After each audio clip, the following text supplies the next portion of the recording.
Don't accept what you see with your eyes. Look for something deeper.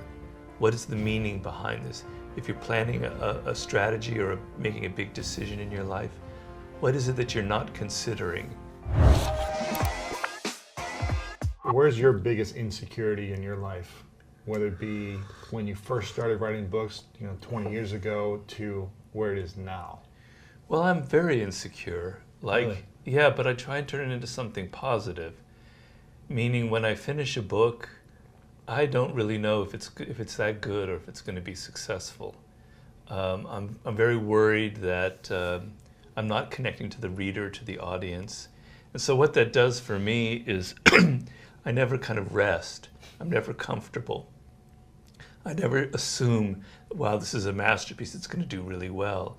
And so when I'm writing the book, and it's been in all my books, I'm thinking very, very deeply about the reader. How's the reader going to assimilate this information? Will it help him or her?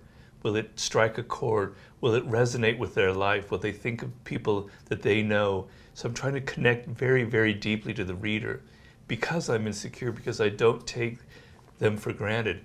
I think where a lot of writers and people go wrong is they believe in their own myth. They believe that what they've written is so good, or that they don't have to make that effort to connect to people.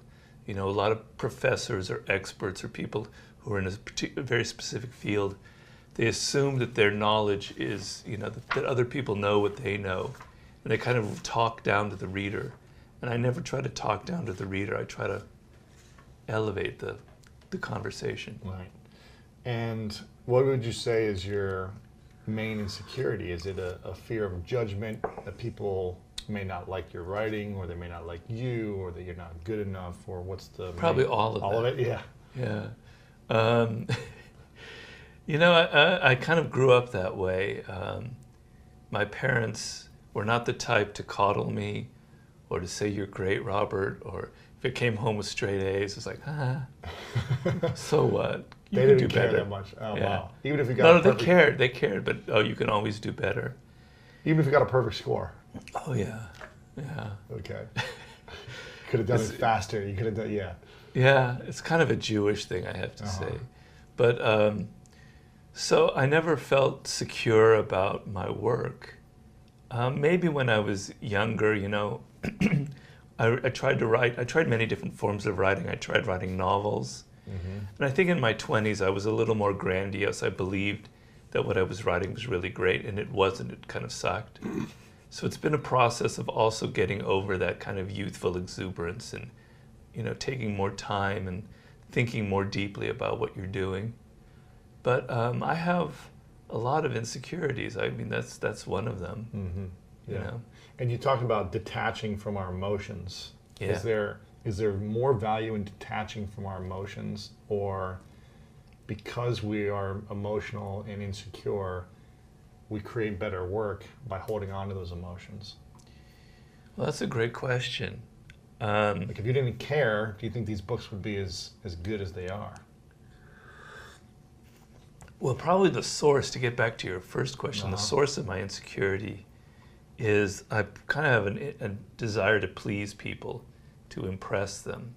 I'm just being very honest here. And this probably went back to very early on, so I've always wanted to get the best grades and be the best pupil in the class. But there's a weakness in that.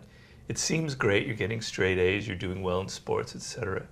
But there's actually an insecurity, a self-doubt, where you're trying to please people and maybe you go a little extra hard.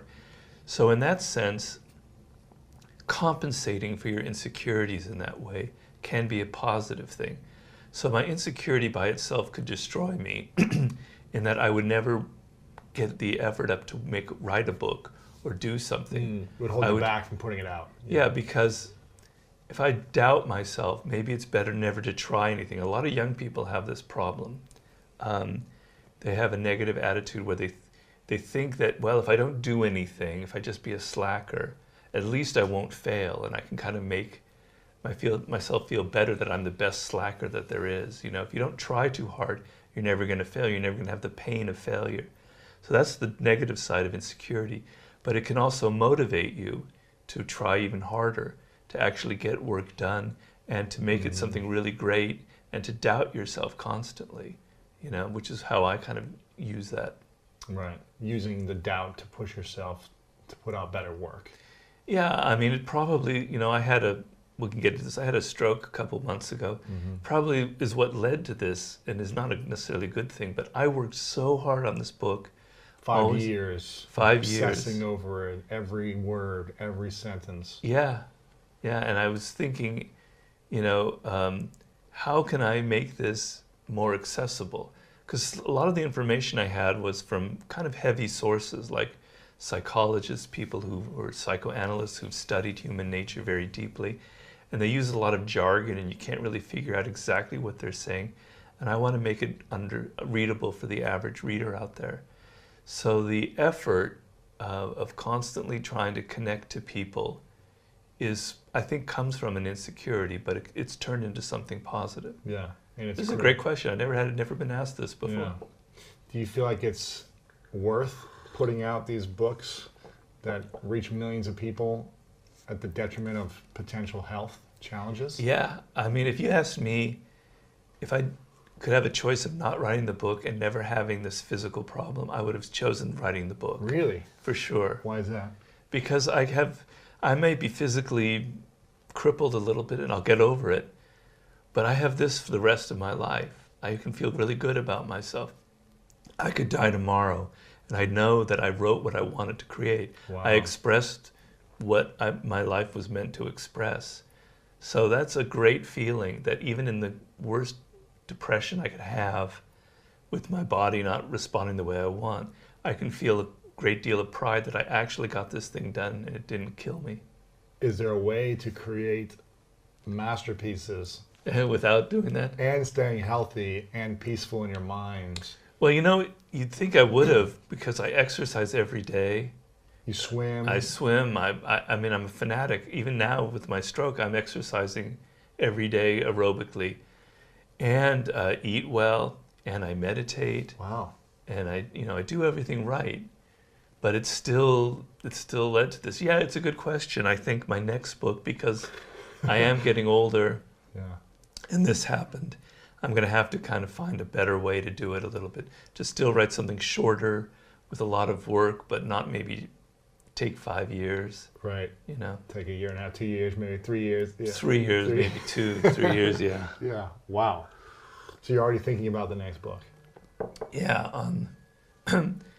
In the ambulance on the way home from the hospital, I had an idea for my next book. Really? Yeah. What was that?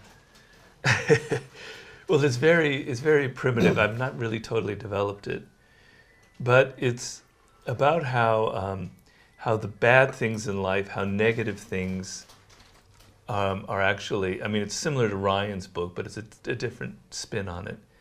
How you actually learn more from the negative than the positive. Yeah. Like you learn. This is. I thought in the ambulance back home. I thought of all of the people I knew who handle adversity terribly. I'm not going to name names. Sure. Some of them are related to me. Sure. Who handle adversity really badly. And I thought, I don't want to be them. And as I thought about that, I thought, there's something interesting in that thought. Like who I don't want to be. We never think like that. But it's actually very interesting. So, and it's also getting in touch with learning from your bad experiences, but also it's kind of a book about negativity. And I know that sounds really bad and negative. Sure.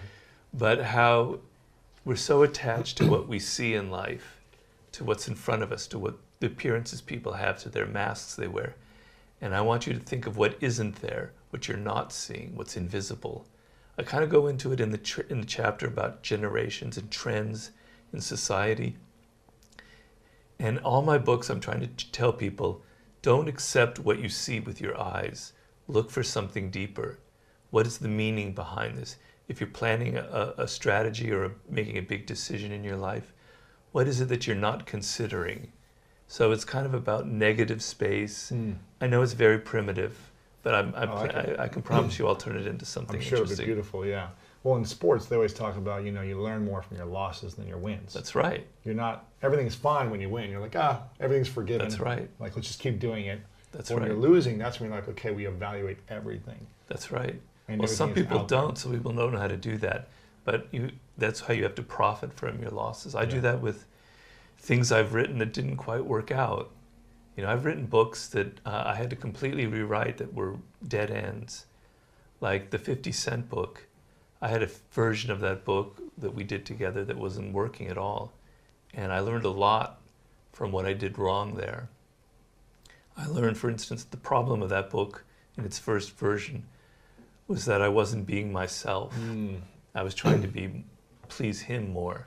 And I've learned to always sort of be myself. But I had to learn that by trying to be someone else. So that sort of is what you're talking Interesting. about. If you're looking for more greatness in your life, make sure to check out this video right here. And also check out our free PDF, The 3 Secrets to Unlock the Power of Your Mind to help you change your life. Download it right here. And how we interact with people will determine how far we get. You can be brilliant at hacking computers or whatever, but if you're terrible with people, your life is going to be hell.